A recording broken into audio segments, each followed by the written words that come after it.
Jason Gray paved the way, changed the rain, released the pain. Least Hussein getting paid, trend setting, brighter days, doper rap, tight as set, high in Delhi, I'm a fighter jet, Jeremy. What's really good, ladies and gentlemen? It's the OG Boricua Don Dada, Muffins Martinez, Rob K, Urban Wrestling Network, MLW Confusion, my fault. Listen, we're going to talk some NXT and A. My fault. I should have said NXT. What? You're pointing at different things. You want me to say like, subscribe, share, all that good shit? I said Rob K. I said Rob K. He's just pointing at him. He's just still pointing at me for some odd reason. Oh, okay. I was a little confused. Set him off already.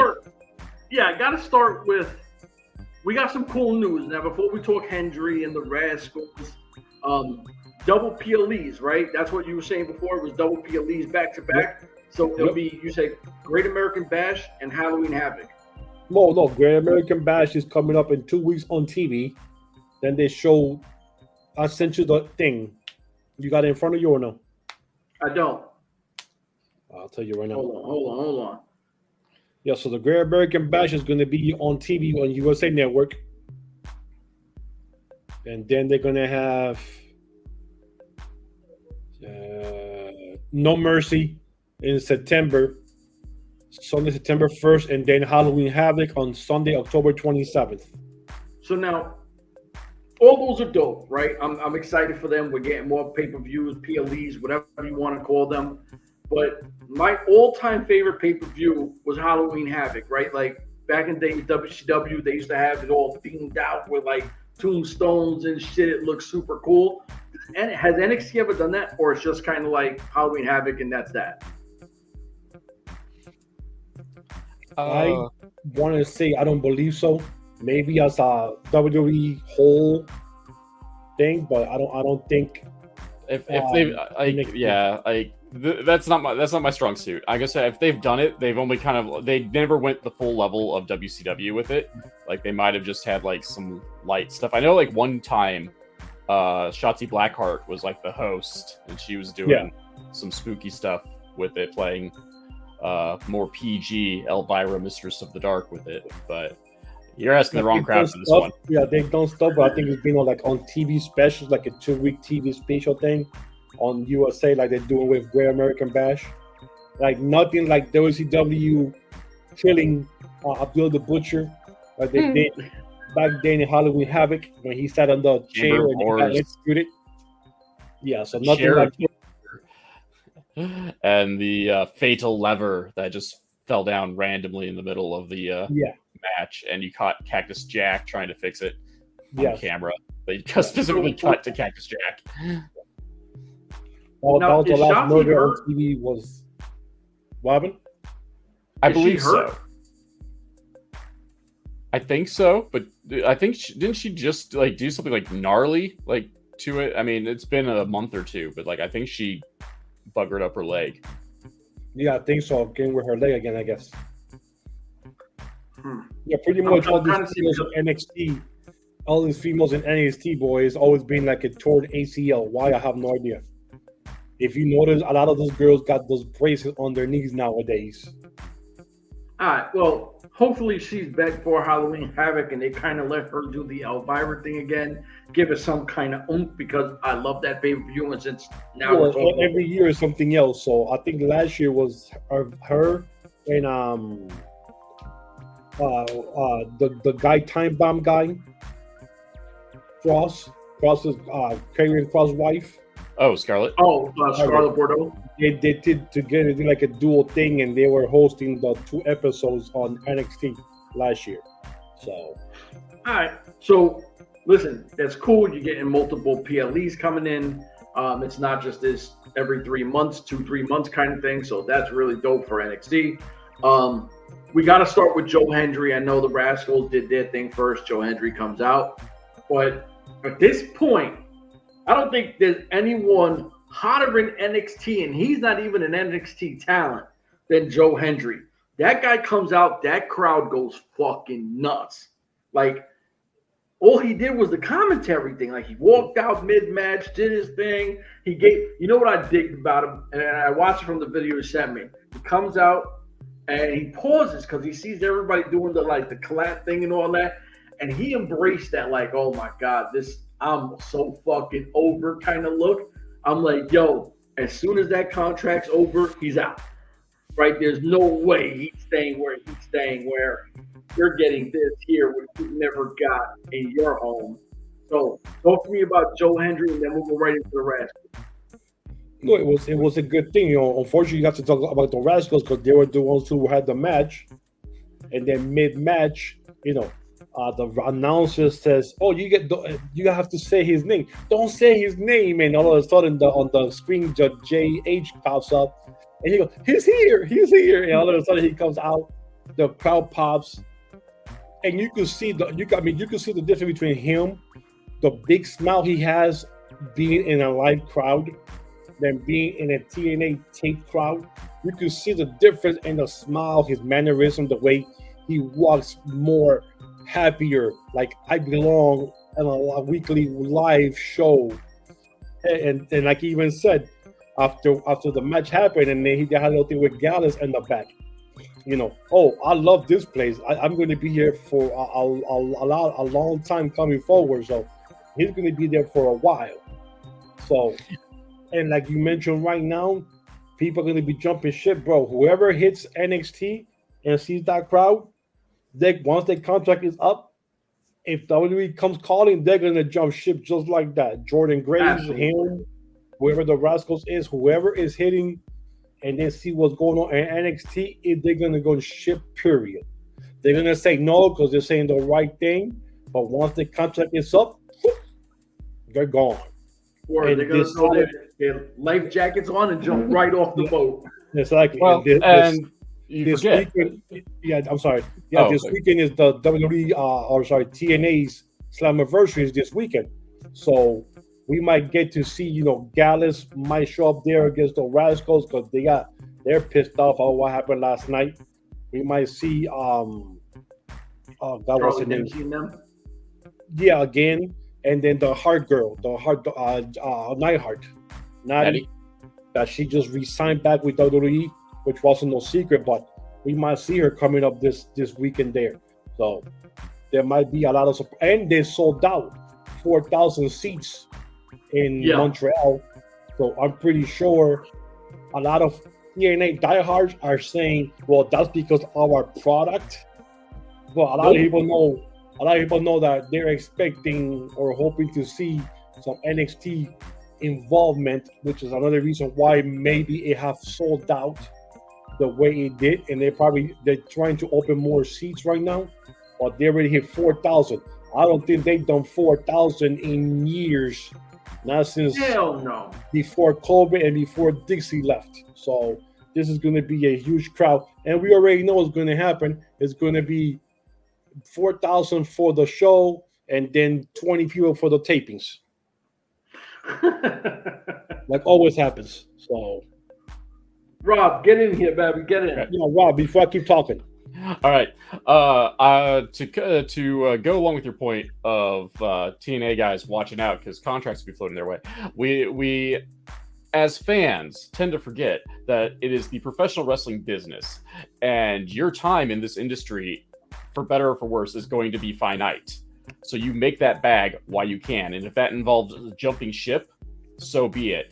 Loyalty will only take you so far, because unfortunately loyalty doesn't pay your bills necessarily. Like, you may get lucky and someone will give you like a really good contract long term, or at least good for them, and you can take it.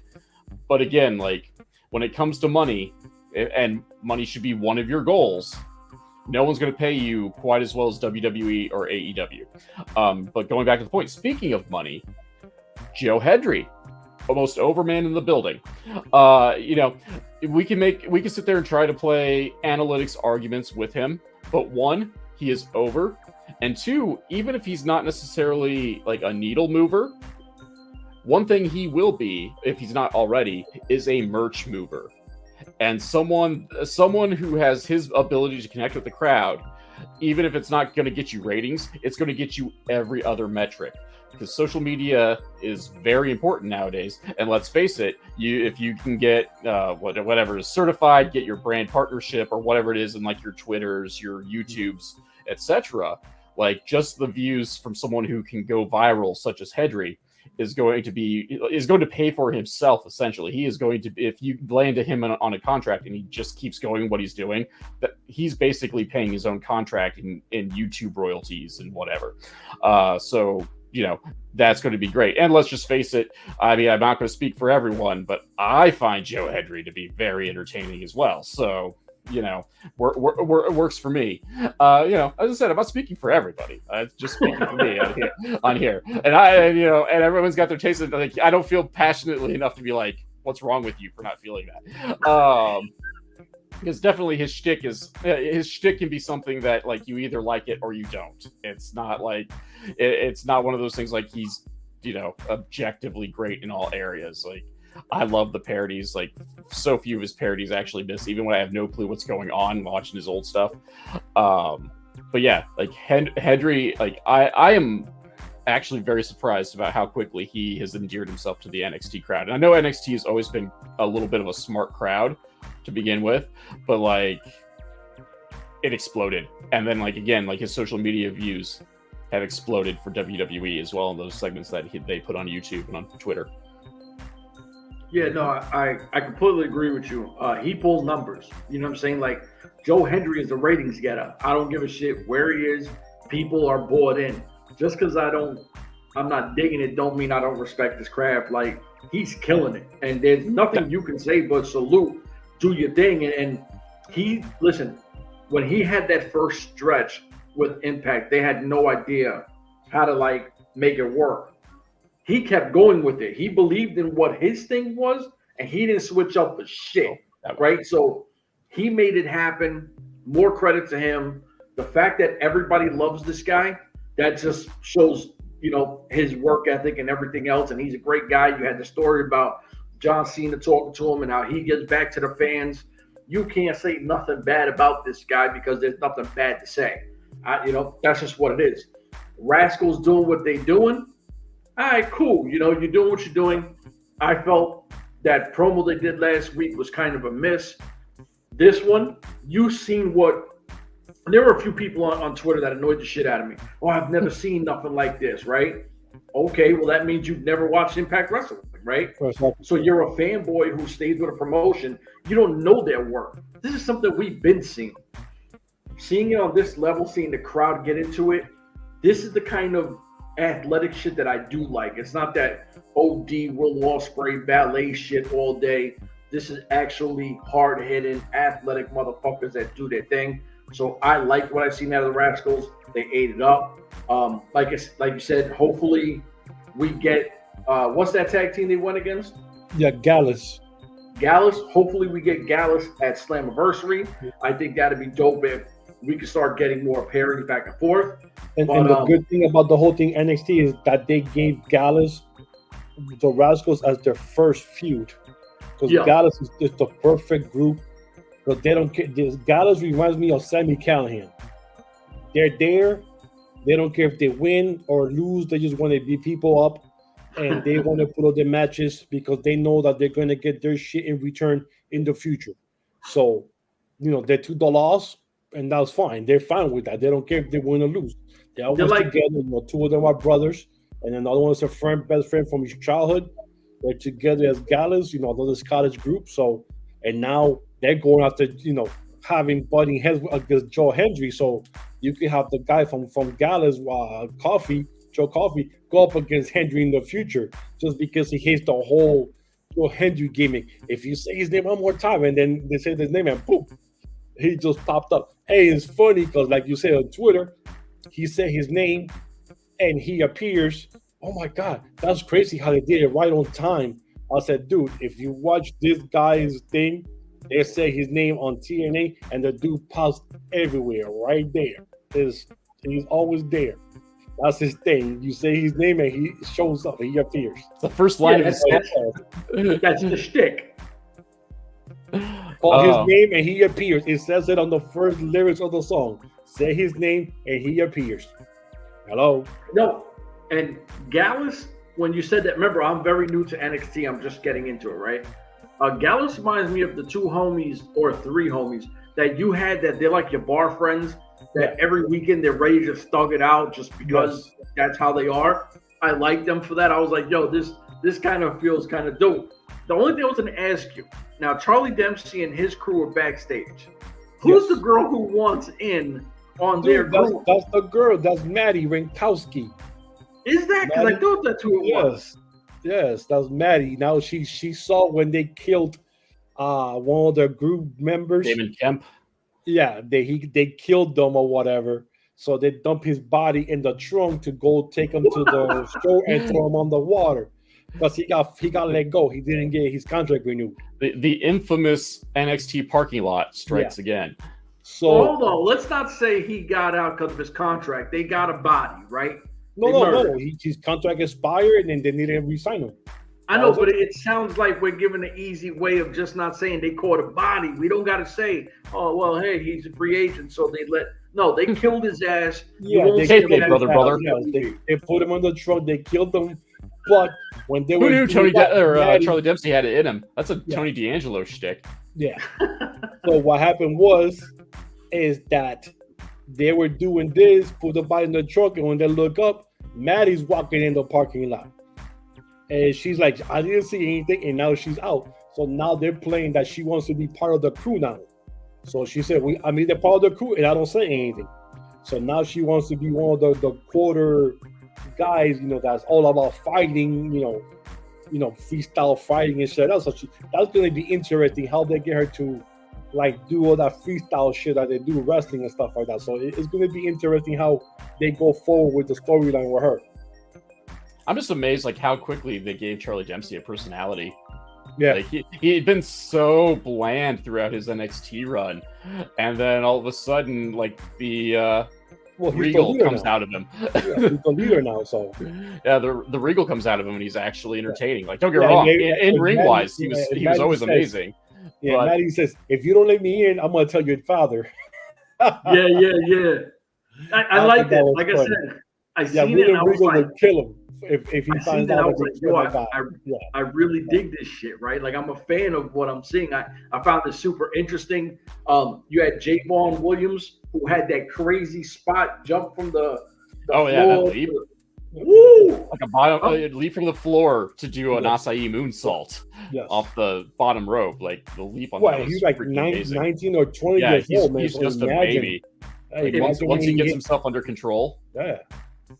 If he puts on at least 10 pounds of muscle, he's going to be his wrestling body when he's in his mid-20s, 30s. Yeah, when he fills out his form. Yes. He becomes a real man. He's going to be incredible, right? And NXT has a great problem. It seems like everyone on that NXT roster can bang out, right? There's no one you go, it's kind of a weak spot right here. Everybody's dope. Stephanie McCour's coming in. That's going to be insane, right? Julius coming in, that's the women's division. Yeah, the women's division is going to get a major upgrade. Pretty darn. I mean, it's already halfway there with Stephanie McCour, but once Julia comes in, all bets are off. Stephanie Backer. Whatever. Stephanie B, because I can't say your name. Listen, we talked a little more than I expected us to. We talked about NXT TNA. We got two more topics for y'all. My brother, please let us out of here so we can start the next two. Deuces.